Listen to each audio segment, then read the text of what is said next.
Hello everyone, please welcome and join me Easy Steps. Today I have changed the engine oil and engine oil filter on my Hummer H2.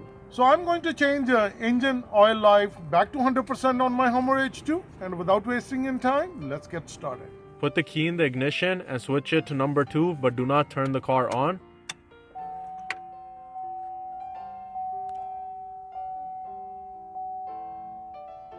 So once the miles are showing, we are going to go on our steering wheel and use these two buttons to navigate through the screen to find the engine oil life. On the right hand of the steering wheel, you're going to find these two buttons. You're going to press and hold down this arrow. And after a few seconds, it's going to say change engine oil life reset. Now I'm going to let go of the button. And now the engine oil life is 100%. So this is how easy and simple it is to reset your engine oil life percentage on your Hummer H2. I hope you enjoyed this video, and if this video has helped you out, please don't forget to hit the like, share, and subscribe button. Thank you.